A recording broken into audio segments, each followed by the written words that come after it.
How would you like some real life DLC? It looks like everything as a service is infesting, well, everything. Mercedes to charge $1,200 per year for an electric vehicle acceleration increase. So they are purposely throttling your car that you paid for unless you pay a yearly subscription for them to stop throttling it.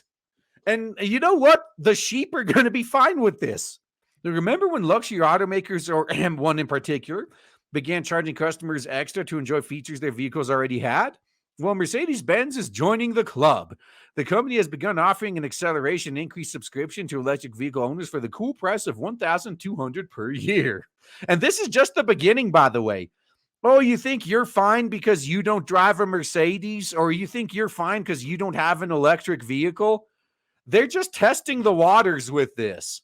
If this makes them money, it's going to spread to every manufacturer and every car. Even if you have a regular old gas-powered car, it's still so full of electronic components that they could throttle. It's not even funny.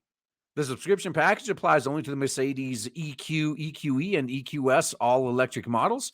The EQE, which will be available both as a sedan and SUV, comes in current year plus one, will receive a maximum motor output boost of 45 kilowatts for a total of 260. The EQE 350 sedan will go from 0 to 60 in 5.1 seconds, up from 6 seconds, while the 350 SUV will take about 5.2, up from 6.2. All right. The EQS, which will also come with as a sedan and SUV next year, can output an increase of 65 to a total of 330. All right. So for 4.5 from 4.9 and 5.3 from 5.8. All right. The acceleration increase package represents Mercedes' step into a controversial practice, charging customers a subscription basis for features their cars already possess. This is just going to grow until people put their foot down and say enough is enough. This is just going to grow because these companies, they're looking for ways they could monetize you more.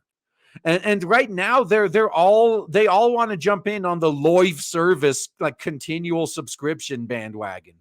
Now, BMW kicked off the trend earlier this year when it added heated steering wheels, high beam assistant, and other features to its South Korea, Germany, New Zealand, South Africa, and Erstebund subscription sales packages.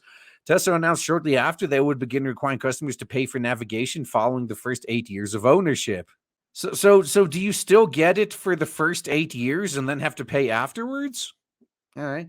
I mean, that might have a reason. Because if you have an older model of car that's 8+ years old, yeah, they might need to, it might be a pain in the ass for them to continue maintaining it if the newer ones have changed enough, I guess. Yeah, this one's a bit weird. I mean, it's current year. Most people don't even have cars for 8 years. A lot of them just replace them after 2. So outside of automakers' corporate offices, few people actually appear to like this model. Hey, guess what? Nobody liked horse armor either, and look at where we are now. Following Tesla's announcement, 2 New Jersey legislators introduced a bill that would make it illegal for manufacturers to offer subscriptions on pre-installed hardware. While you're at it, how about you make Loiv services illegal? We're also not the only news outlet that immediately scorned BMW for charging drivers $18 per month to use their own heated seats. People, it seems, would like to have free access to the technology they've already spent thousands of dollars on. In Mercedes' case, and likely in others we've mentioned, it does appear as though dealers or mechanics have to actually get their hands on a car to provide a subscription-based add-on. Instead, extra torque is unlocked via over-the-air updates. Oh, okay. Wow, that's pretty dirty. Yeah, they're literally just throttling you until you pay them to stop throttling you. Yeah, if this isn't made illegal, this is just going to spread. Yeah, which magically make it possible for someone's $70,000+ vehicle to accelerate as fast as it technically already could. Yeah. Yep. You know what? If they're going to do this, they better drop the price of the car to like now. See, if they went the free-to-play model, then maybe this would be a different story. Like, oh yeah, this normally $70,000 car, we're going to give it to you for free. But you're just going to have to pay a subscription cost for every feature you want to use on it. Like, okay.